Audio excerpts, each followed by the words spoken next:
کہ کافر ہیں۔ اللہ لا يرجعون عن السمم والبکم والعمی، یہ بہرا پن سے، گنگا پن سے اور اندھے پن سے واپس نہیں ہوں گے۔ لا یرجعون کے صلہ میں تین احتمال و اقوال میں نے بیان کیے، سمجھا گیا؟ آخری یہ بہرے پن سے نہیں لوٹیں گے، یعنی بہرا پن کبھی ختم نہیں ہوگا، یہ گنگے پن سے نہیں واپس ہوں گے، یعنی حق بات کبھی نہیں کہیں گے، یہ اندھے پن سے واپس نہیں ہوں گے۔ او کصیب من السماء فیہ ظلمات ورعد وبرق، یہ دوسری مثال ہے ان منافقین کی جو مذبذبین ہیں، کبھی مفادات کو یا کچھ دلائل کو دیکھ کر اسلام کی طرف جھکتے ہیں اور کبھی پھر کفر پر ٹھہر جاتے ہیں۔ سیب کا ترجمہ کیا ہے شیخ نے زور سے می برسا، زور کا می، وہ بارش ایک آہستہ آہستہ ہوتی ہے، ایک زور سے برستی ہے، دیکھی ہے نا بارش، زور سے برسنے والی بارش کو عربی میں سیب کہتے ہیں۔ یہ زور سے برسنے والی بارش، یہ ترجمہ شیخ الہند نے کیا ہے، اور حضرت لاہوری نے بارش کا ترجمہ کیا، یا ان کی مثال بارش جیسی ہے، آسمانوں سے نازل ہونے والی بارش، فیہ ظلمات، جس میں تاریکیاں ہیں، ورعد اور گرج ہے، وبرق اور بجلی ہے، یہ اپنی انگلیوں کو اپنے کانوں میں دیتے ہیں موت کے خوف سے، کڑک کے سبب، صواعق کڑک، گرج، صواعق کا معنی کیا ہے؟ کڑک۔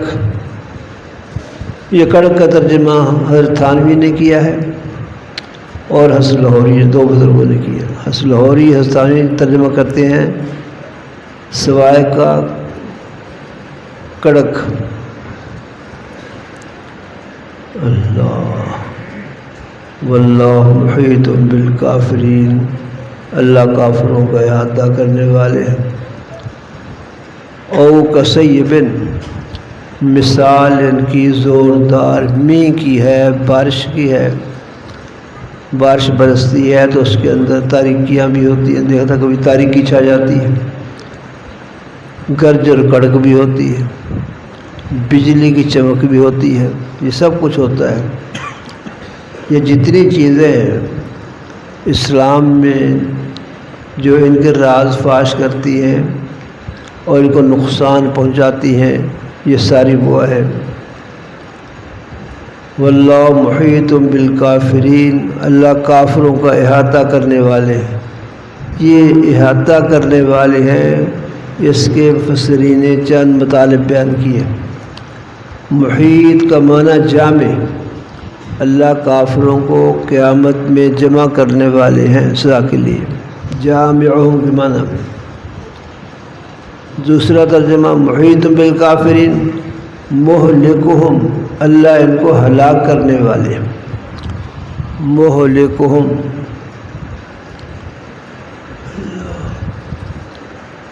جیسے سورہ کہف میں احیط بثمرہ، اس کے مال دولت کا اللہ نے احاطہ کر لیا، یعنی تباہ و برباد کر دیا۔ سورہ کہف میں واقعہ ہے نا دو شخصوں کا۔ تیسرا معنی ہے محیط بالکافرین، اللہ کافروں کا علمی احاطہ کرنے والا ہے، ان کی کوئی سازش، منافقوں کی کوئی سازش اللہ کے علم سے باہر نہیں ہے، احاطہ علمی مراد ہے۔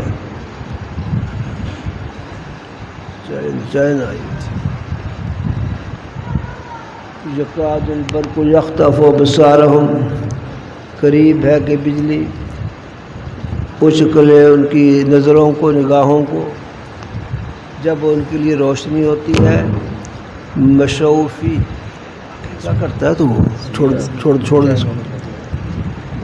جب روشنی ہوتی ہے مشوفی اس روشنی میں چلتے ہیں، اسلام کے کچھ دلائل سن کر، کچھ چیزیں دیکھ کر کبھی روشنی میں چلتے ہیں، جب پھر تاریکی ہوتی ہے یعنی ان پر کفر کی نحوست چھا جاتی ہے، پھر وہ کام ٹھہر جاتے ہیں، رک جاتے ہیں۔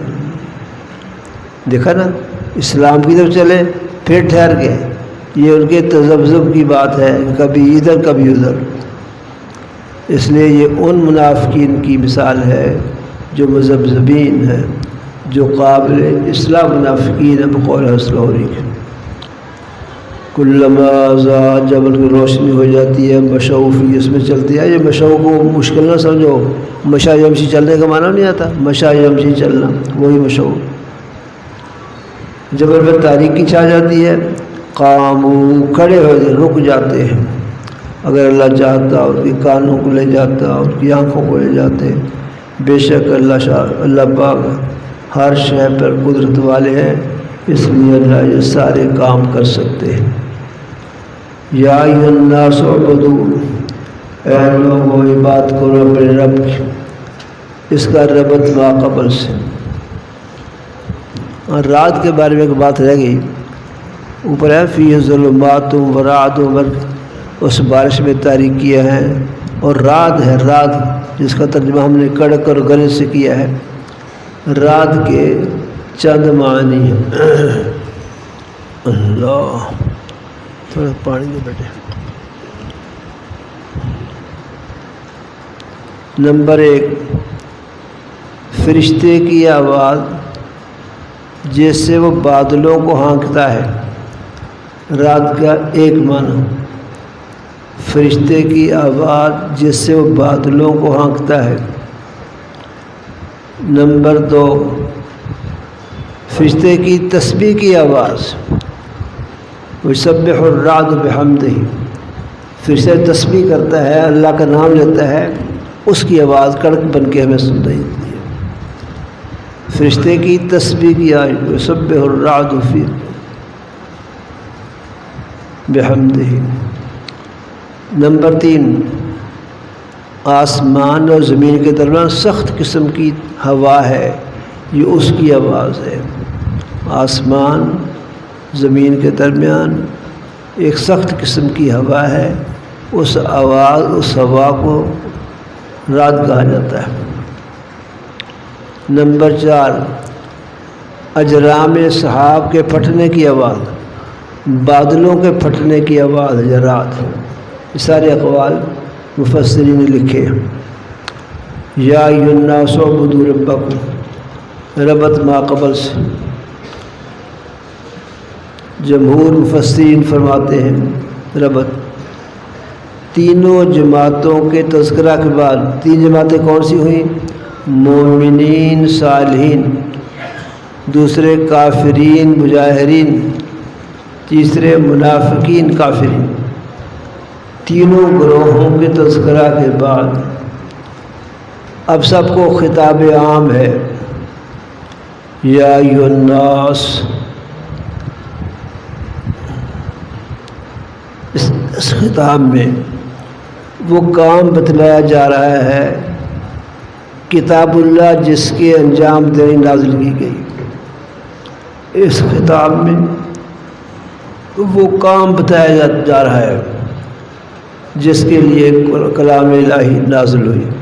وہ کام 2 چیزیں ہیں، توحید اور تصدیق رسالت، انہیں کو بیان کیا جا رہا ہے۔ رب سمجھو، تینوں گروہوں کے تذکرے کے بعد اب خطاب عام ہے، یہ سب کو خطاب ہے، اور اس میں کیا بتایا جا رہا ہے؟